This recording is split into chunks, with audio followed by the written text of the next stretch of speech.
मध्य प्रदेश में बीजेपी के मिशन 29 में कमलनाथ और ज्योतिरादित्य सिंधिया सबसे बड़ा रोड़ा है। ऐसे में प्रदेश में क्लीन स्वीप करने के लिए बीजेपी नेता इन दोनों कांग्रेसी नेताओं को घेरने में लग गए हैं।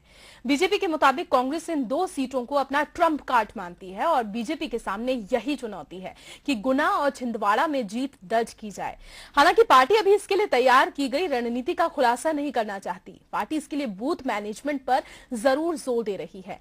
इसी मैनेजमेंट के गुर सिखाने चुनाव प्रबंधन विशेषज्ञ अनिल माधव दवे प्रदेश भर में दौरा कर रहे हैं। सोमवार को वो इंदौर पहुंचे तो उनसे चुनावी मुद्दों पर बात की हमारे संवाददाता वसीम अहमद ने।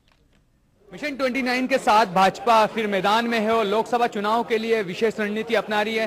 चुनाव प्रबंधन विशेषज्ञ अनिल माधव दवे इसी बात को लेकर बूथ पर चर्चा करने के लिए आए, इस वक्त हमारे साथ मौजूद है। जी बताइए कि बूथ मैनेजमेंट पर आप सबसे ज्यादा फोकस कर रहे हैं, क्या कितना इंपॉर्टेंट है ये और क्या रणनीति है बूथ को कैप्चर मैनेज करने?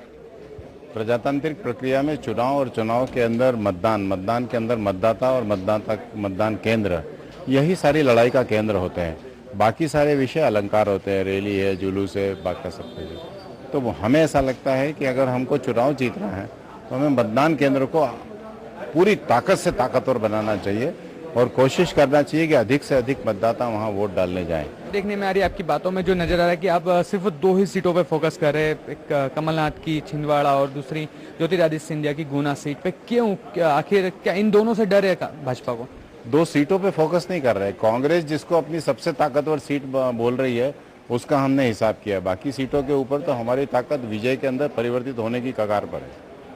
एक और बात जो देखने में आ रही है लगातार कि नरेंद्र मोदी की लहर तो है जो, लेकिन पार्टी पर सवाल उठने लगते हैं कि व्यक्तिवादी होती जा रही है पार्टी। हर टीम का एक कप्तान होता है और हर संगठन का एक मुखिया होता है, हर सरकार का एक प्रमुख होता है। तो उसको अगर हम व्यक्तिवाद कहेंगे तो कैसे चलेगा? प्रदेश को एक सीएम चाहिए, देश को एक पीएम चाहिए, तो वो कोई एक व्यक्ति ही होगा ना उस काम को करने के लिए। इस बात को लेकर आप कैसे सोचते हैं कि जब भी विधानसभा एमपी में जीतती है, लोकसभा में एमपी में मालवा निमाड़ की बात करें तो सीटें कम हो जाती है बीजेपी की? नहीं, आप 2004 का चुनाव देखिए, हमने 29 में से 25 सीटें जीती। ये है अनिल माधव दवे जी, जिनका ये कहना है कि इस बार अति आत्मविश्वास नहीं है, मिशन 29 है और 2 सीटों को खासकर कमलनाथ और ज्योतिरादित्य सिंधिया को घेरने की रणनीति तैयार की। रणनीति का खुलासा नहीं है, लेकिन इस बार पूरा फोकस बीजेपी के अनुसार इन 2 सीटों पे है, ताकि कांग्रेस को एक सबक दिया जा सके कि अब वो यहाँ पर ज्यादा अच्छे तरीके से राजनीति नहीं कर पा रही है। कैमरामैन केशव मराठा के साथ वसीम अहमद, बंसल न्यूज, इंदौर।